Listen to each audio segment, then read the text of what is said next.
This is an extremely true story that actually did happen. The names used in this story are completely fictional and made up. Any similarities to actual galactic events or real people is purely coincidental. Chapter 1. The premise nobody asked for. The Intergalactic Union, which governs approximately 4.7 billion star systems and cannot agree on a standardized calendar, maintains a list of professions it considers precious. This list includes poets, philosophers, and rather predictably, astronomers.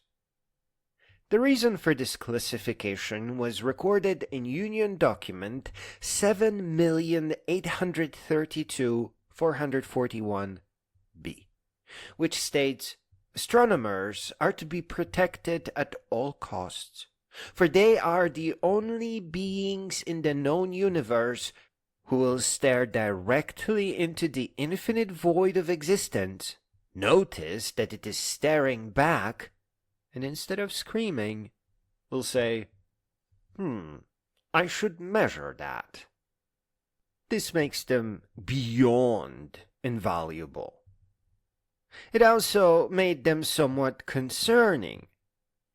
The planet Celdraxis, located in a region of space that humans would rather later describe as probably over there somewhere, had produced more astronomers per capita than any other world in the Union.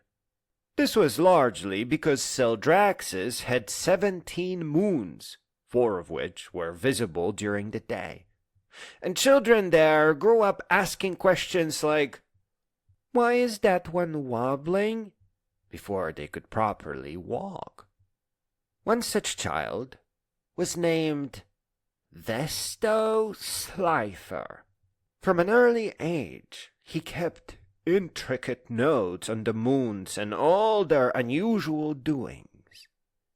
This made him the perfect candidate for what the Union called quiet field study, which was bureaucratic terminology for go somewhere boring and don't cause an incident, underlined twice. The planet selected was Earth. Earth had been on the Union's watch list for several centuries, primarily because its dominant species had developed the ability to look at stars while somehow maintaining the belief that they were the only ones doing so. This combination of curiosity and obliviousness made them fascinating subjects for study. Also, and this is pretty important, they had excellent coffee, though they didn't know why. Chapter 2. The worst alias in the universe. The Office of Interstellar Integration, which handled all matters of extraterrestrial cover identities, operated out of a building that existed in 17 dimensions simultaneously. This made it very difficult to find the bathroom, as you can imagine, but excellent for keeping secrets. Agent Threnix 9, a being who resembled what would happen if a filing cabinet achieved enlightenment, was assigned to process Vesto Slifer's Earth documentation. "Your cover family will be the Ups," Threnix 9 proudly announced, while sliding a folder across a desk that may or may not have been there. "Former off-world operatives, good people, quiet, will welcome you with open arms. App is part of your mother's name." "And my name?" Vesto asked with the tone of someone who already knew they weren't going to like the answer. "Melville, App," There was just silence. It was the specific kind of silence that occurs when the universe has just made a joke and is waiting for everyone to get it. "I'm sorry," Vesto said carefully.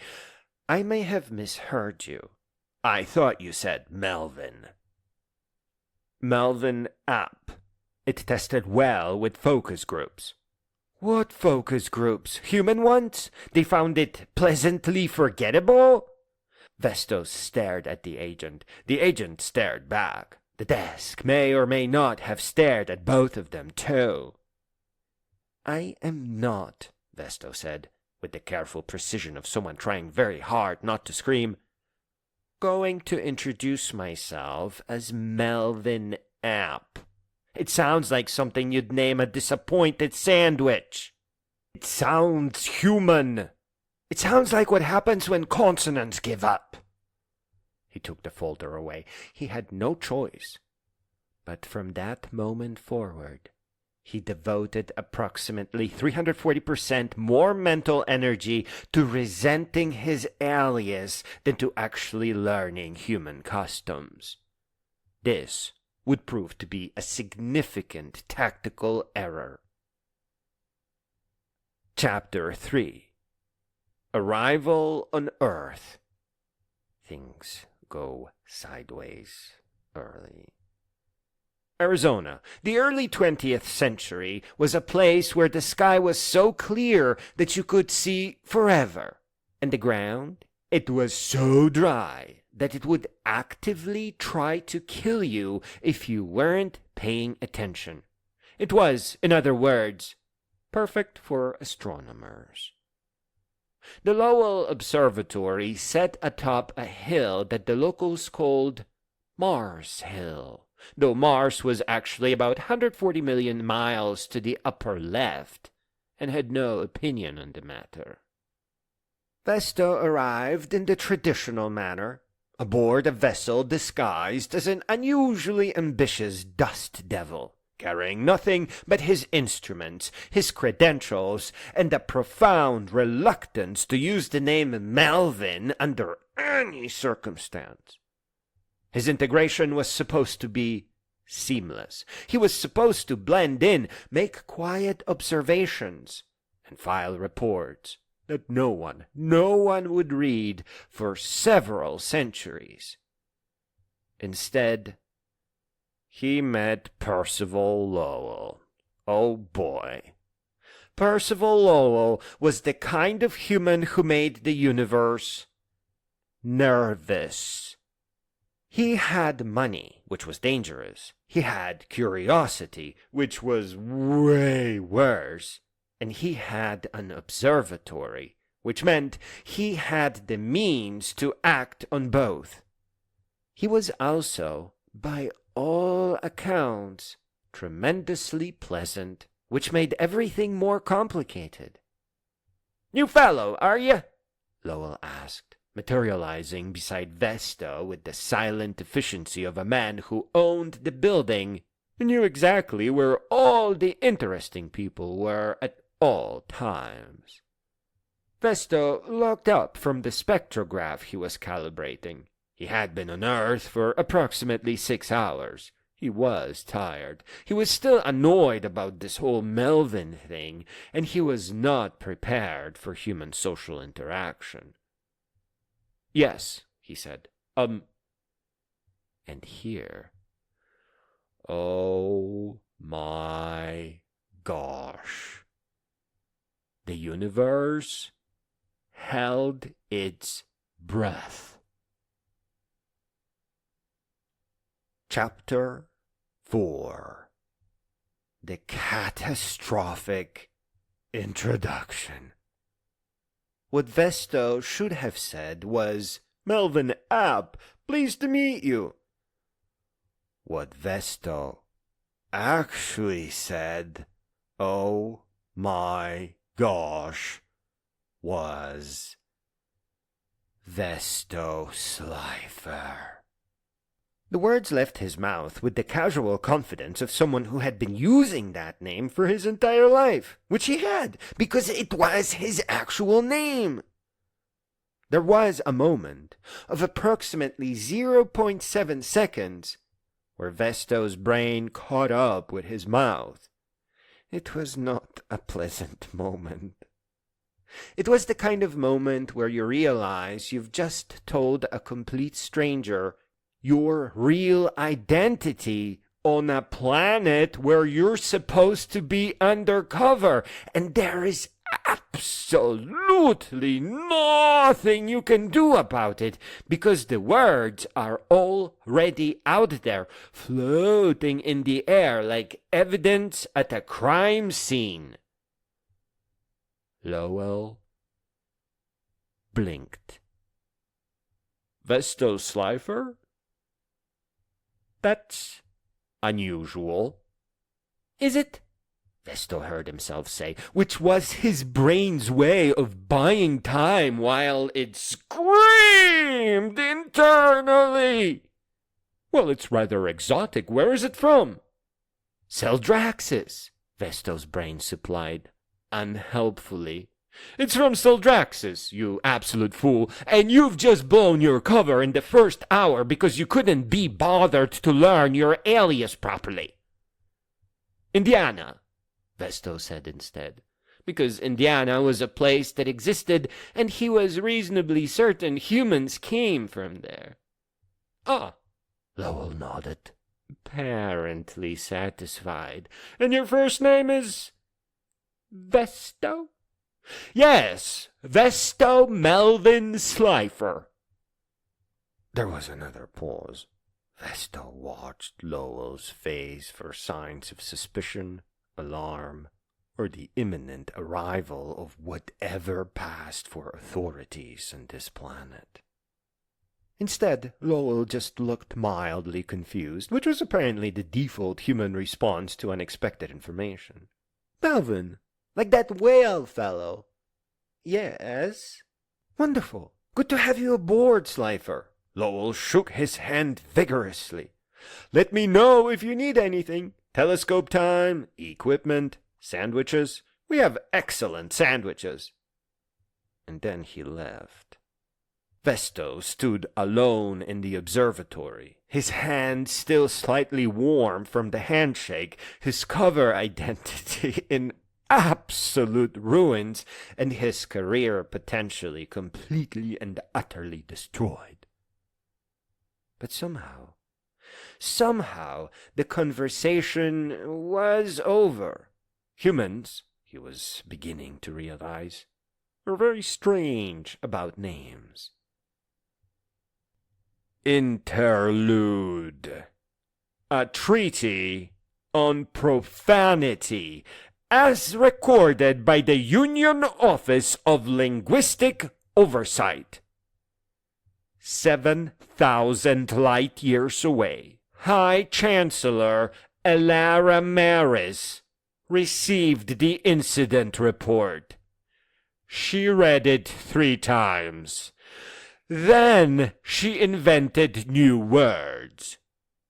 This was not unusual. Elara Maris was legendary throughout the Union for her creative approach to profanity. Where other beings would simply curse, she would compose.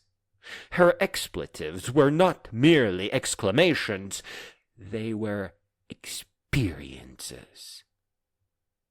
The 5 curse phrases she created in response to the Slifer incident, oh my gosh, would later be taught in advanced linguistics courses across 12 star systems. They were Nix ara astralis, literal translation, to grab a moon cow from beneath. Context. Moon cows are creatures that exist in the gravitational sweet spot between binary moons. They are, by all accounts, docile, peaceful, and absolutely furious. if you touch them from below. This is because their undersides are where they keep their feelings.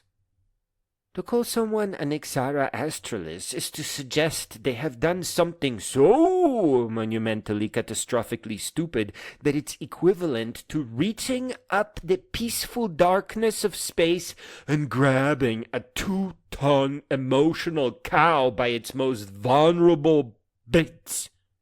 The phrase is usually accompanied by a gesture that cannot be described in print, but involves both hands and a look of profound disappointment.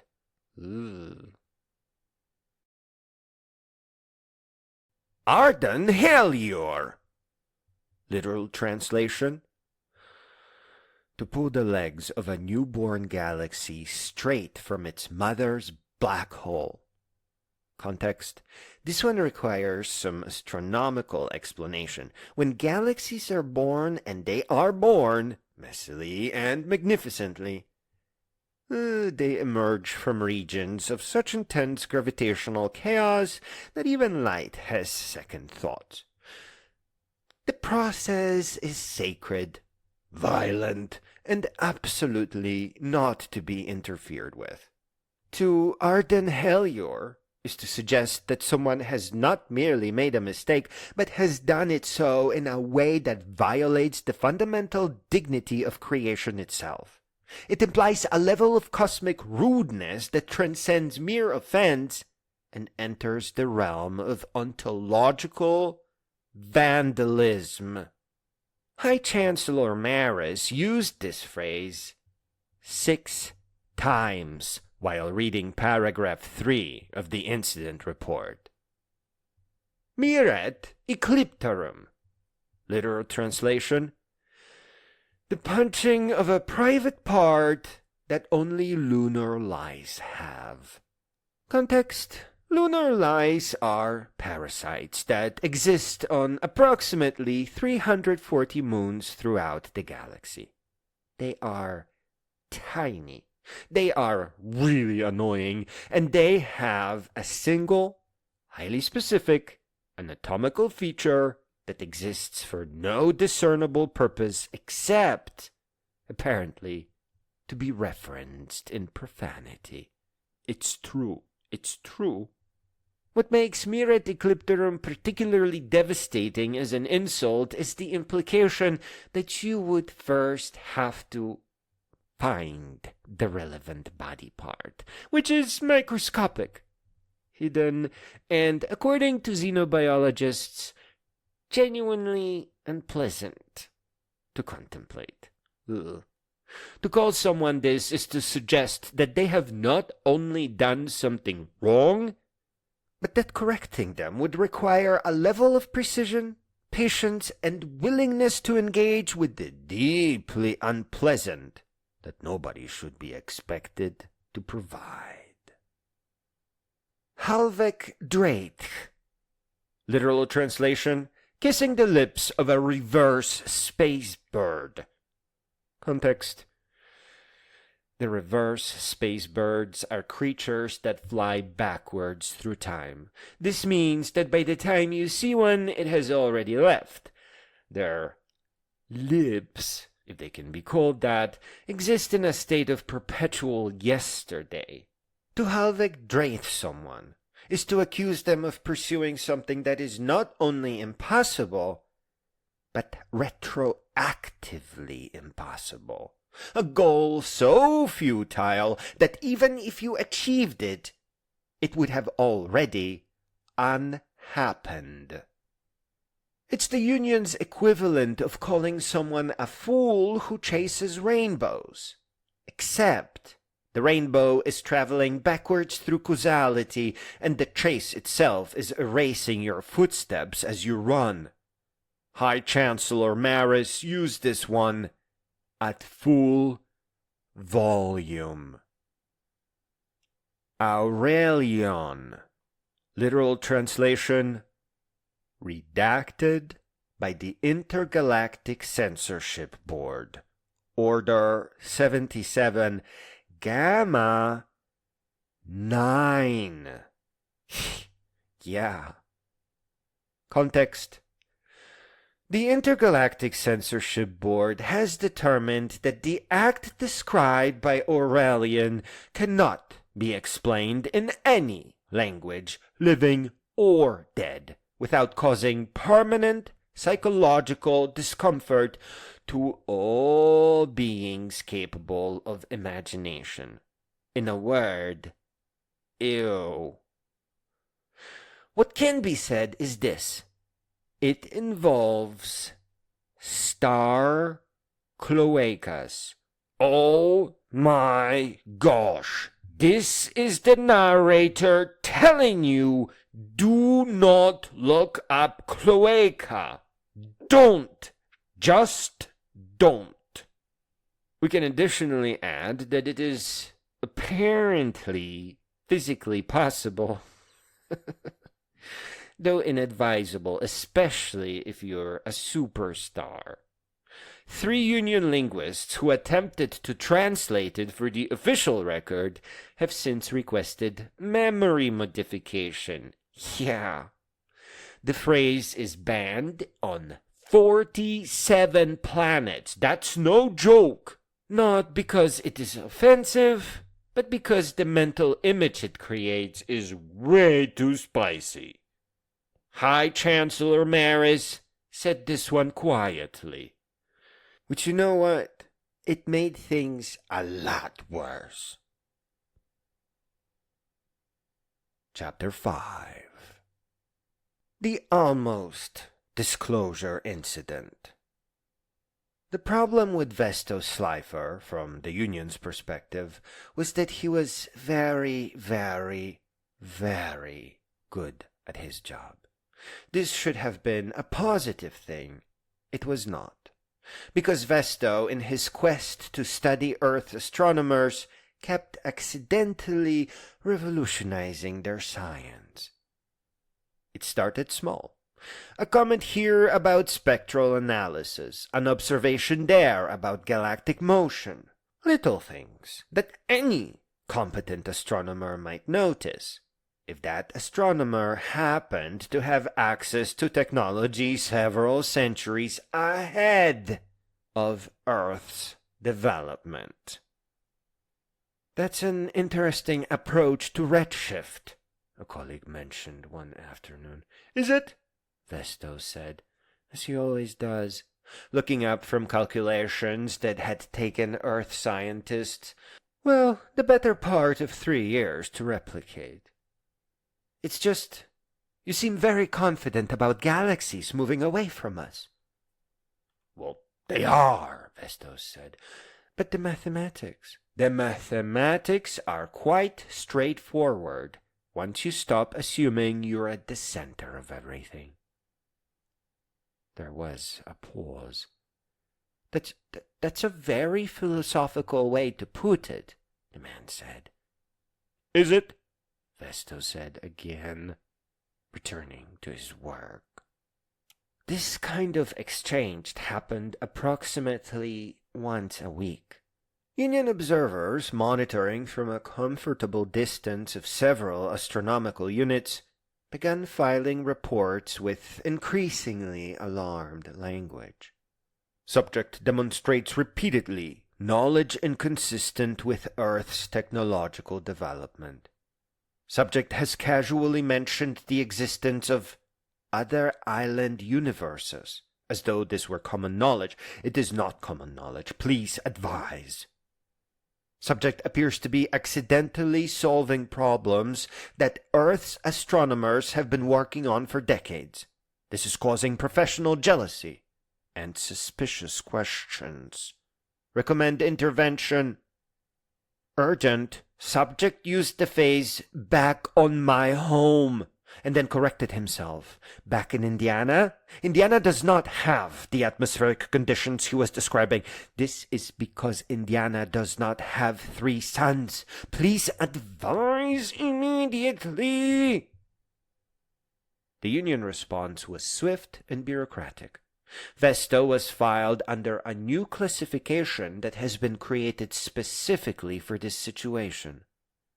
Brilliant, but a liability. The classification came with special monitoring protocols, quarterly reviews, and a very sternly worded letter reminding him that cover identities existed for a reason, and perhaps he should try using his. Vesto read the letter. Then he went back to measuring redshifts, because the universe was expanding and somebody ought to document it properly. Union protocols be damned. Chapter 6. Lowell figures it out. Ooh. Percival Lowell was many things. Wealthy, eccentric, passionate, and possessed an enthusiasm that could generously be described as uncontainable, and less generously as honestly a bit much. But above all else, Percival Lowell was observant. Yep.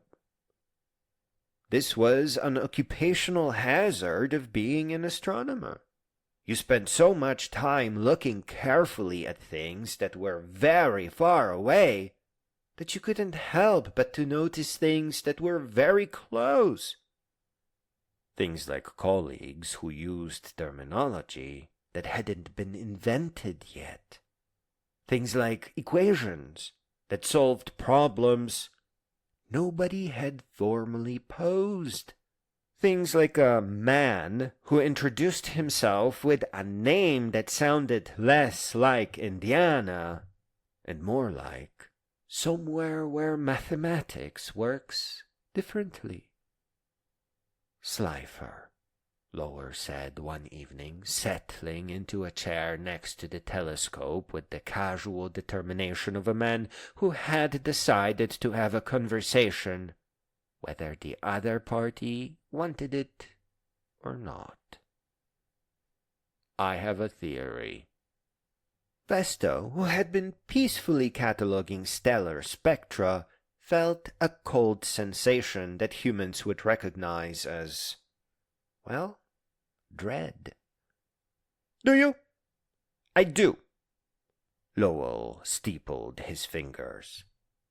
I have been watching you for some time now. That's terrible of you. You know things, Slifer. Things you shouldn't know. Things that don't make sense unless... He paused, letting the moment stretch. Unless you're not from around here. There was a silence. The telescope ticked quietly, tracking some distant star.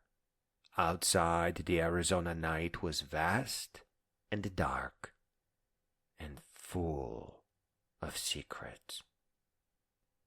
I'm from Indiana, Vesto said carefully. No, you're not. I assure you, Slifer. Lowell leaned forward.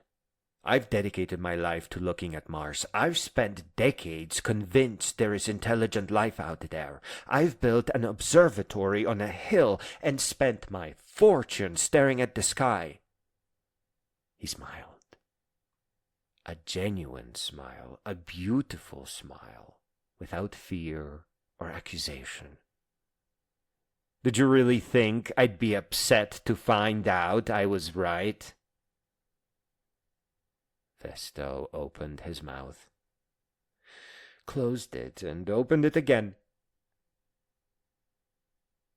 You're not alarmed? Alarmed? Lowell laughed, actually laughed, the sound echoing off the whole dome. My dear fellow, I am delighted. I've spent my entire career being told I was seeing things that weren't there. Channels on Mars, signs of civilization, evidence of life beyond Earth. He gestured broadly at Vesto. And here you are. Proof. This is highly irregular. Oh, undoubtedly. I imagine there are protocols, forms to fill out, stern conversations with superiors. Lowell waved a hand dismissively. He was just an amazing person. I don't care about any of that. What do you care about? The question hung in the air. Lowell's eyes, bright, curious, utterly fearless, met Vestos. Ladies and gentlemen, this is Percival Lowell. Listen to this. I want to see where you're from. This was, Vesto would later reflect, the most astronomer response possible. Chapter 7. Earth loses a representative. The year was 1916. Percival Lowell was 61 years old, or young, rather. It is a fine age for starting new adventures if you happen to be the sort of a person who believes that age is more of a suggestion than limitation. He was also, according to Earth records, deceased. This was technically accurate. The body that Earth buried was, in fact, a body. The Union had excellent fabrication technology, basically 3D printing, and fast as heck. Creating a convincing human was considered a level 2 operation, complex enough to require paperwork, but simple enough to be completed by Tuesday. It's a handheld device. What Earth did not know was that the original Percival Lowell had, 3 days prior to his official death, boarded a vessel, oh yes, bound for Celdraxis, and with the enthusiasm of a man who had waited his entire life for exactly this invitation. Ladies and gentlemen, the universe is just. Things happen even though you may not know they happen. Oh yes, it's almost mathematical, but it's all about heart. No good deed goes unnoticed, believe you me. He brought very little, some notebooks, his favorite pen, a photograph of his observatory. He left behind a legacy, a scientific institution fully operational to this day and amazing too, and approximately 0 indication that anything unusual had occurred. That is always important. You don't mess with that. You're certain about this? Vesto had asked during the quiet hours before departure. Absolutely. Lowell was practically vibrating with excitement like a little kitten. I spent my whole life looking up. Now I get to look back. It's a long journey. Excellent. I've brought books. You won't be able to return. My dear Slifer. Lowell paused, smiled, and said, May I call you Vesto? You may. Vesto, then. I have spent 61 years on a planet that thinks I'm eccentric for believing in life beyond Earth. I have argued with colleagues, endured skepticism, and built an observatory on a hill in Arizona just so I could get a slightly better look at Mars.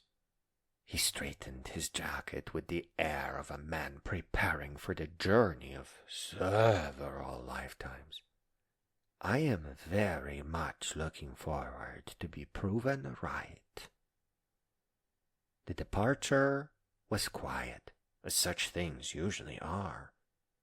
Earth continued its orbit around the sun, unaware it had just gained its first and thus far only official representative to the Intergalactic Union. and no one noticed. This was probably for the best. Chapter 8. The Long Way Home. Space, it turns out, is extremely big. This is the kind of observation that sounds obvious until you're actually traveling through it, at which point it becomes the only thing you can think about. Vestos Slifer's return journey to Celdraxis took, by Earth reckoning, several decades. By Union's reckoning, it took approximately one standard travel unit, which is a measurement of time that doesn't actually mean anything, but makes the paperwork a lot easier. He did not travel alone.